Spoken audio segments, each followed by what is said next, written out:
Une information que j'ai trouvée passionnante.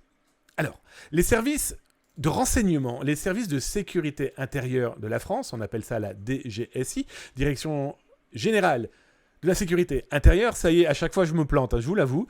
Alors, que s'est-il passé ? D'habitude, les services de renseignement intérieur, mais comme aussi extérieur, ils n'ont pas coutume de communiquer. On est d'accord ? Le grand secret fait partie de leur travail de base. La Direction Générale de la Sécurité Intérieure a communiqué sur un élément que j'ai trouvé passionnant. Pourquoi ? Parce que, alors, les gens que j'ai en conférence ou en cours, je prends par exemple Alloteria Cyber School, j'explique souvent qu'il peut y avoir des approches au sein de votre entreprise, eh bien, soit par de fausses petites annonces, soit par des faux rendez-vous de recrutement, soit par des faux commerciaux. Bref, vous rencontrez des gens qui vous disent, voilà, on peut se voir, j'ai un produit à vous vendre ou je suis intéressé par votre produit.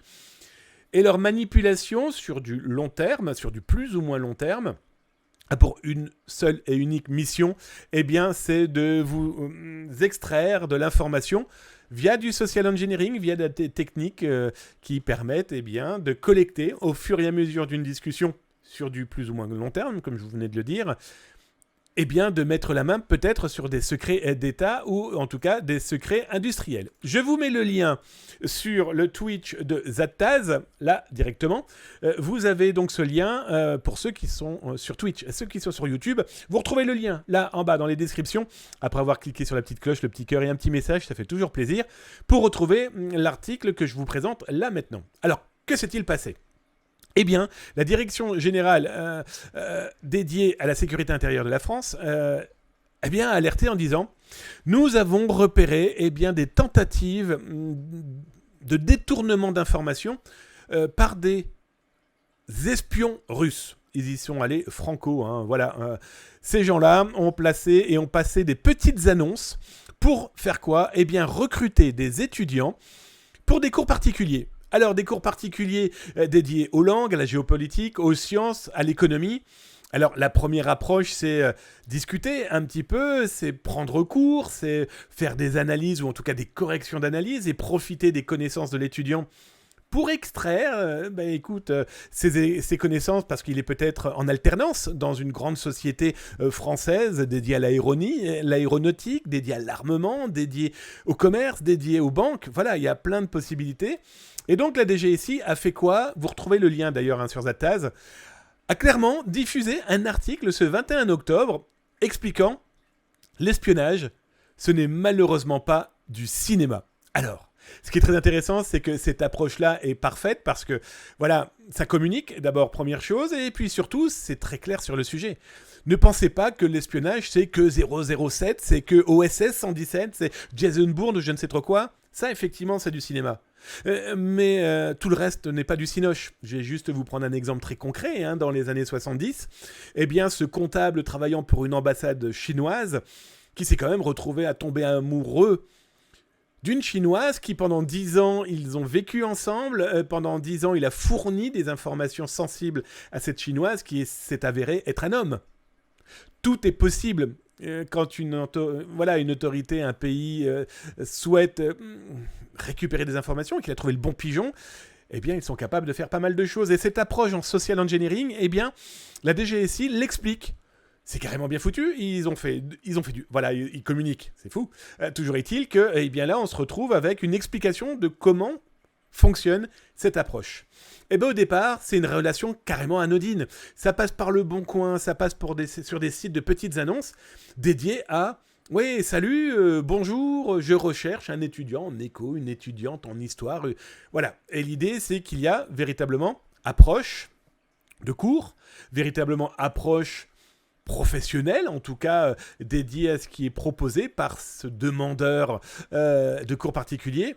Alors, ce qui est intéressant, c'est que ça peut être aussi un moyen de gagner de l'argent pour l'étudiant. Et donc, du coup, ces petites annonces peuvent avoir des montants supérieurs à la moyenne de l'heure. Ça peut être aussi une approche qui peut être intéressante. Après, ce qui est très intéressant aussi, c'est que souvent, l'utilisateur, l'espion, va utiliser une nationalité d'emprunt. Il ne va pas être dire « Bonjour, camarade, je suis russe ». Non, il est luxembourgeois, belge, québécois, peu importe. L'important, c'est que ça n'intrigue pas trop l'étudiant de se retrouver face à une personne qui ne connaît pas véritablement l'économie, le monde hexagonal, ou en tout cas, ça va paraître comme tel.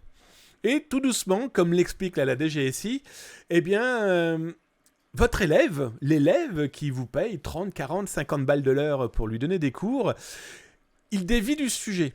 Il dévie du sujet qui est la base du cours, mais ça se fait sur du plus ou moins long terme parce que la confiance est rentrée, la zone de proximité et d'intimité est un peu brisée, on boit un coup, on parle, c'est détendu, il y a le paiement, on est dans une bonne ambiance. Ce qui est intéressant aussi, c'est les lieux de ces rencontres. Ça se fait rarement dans un domicile. Et comme l'explique par exemple la DGSI, les cours ne se passent jamais chez l'élève. Ça, d'entrée de jeu, ça doit clairement intriguer. Pourquoi il n'a pas de maison, il ne souhaite pas... Voilà. Dans tous les cas, ce sont tous les éléments que vous allez pouvoir retrouver dans cette alerte de la Direction Générale de la Sécurité Intérieure. Et surtout, c'est très rigolo, mais j'en ai parlé il n'y a pas plus tard qu'il y a 15 jours avec des élèves en leur disant « Faites attention à ce genre d'approche ». Bon ben voilà, là à première vue, il y en a une petite quinzaine d'étudiants qui ont été approchés ces dernières semaines avec cette méthode. Alors, on va pas faire de grands dessins sur rappeler ce qui se passe en ce moment entre la Russie et le reste du monde. Et l'approche par ce type d'espionnage peut être aussi un moyen de viser des étudiants en alternance dans de grandes sociétés, de potentiellement alpaguer un étudiant qui demain deviendrait un professionnel dans ce type de grandes entreprises et donc de le retourner. Bref, il est super important de faire attention parce que l'espionnage, comme le dit la DGSI, c'est pas que du cinéma. Les amis, je vous souhaite une excellente soirée. On se dit à demain, 19h-20h pour les actualités de Zataz, les cyberactualités de ces 24 dernières heures. En attendant, surtout, prenez bien soin de vous et on se dit à demain. Ciao! Là, je regarde parce que j'ai cassé mon bouton. Et donc, du coup, je peux pas lancer le jingle. Du coup, je peux pas vous lancer la fin. C'est con, non?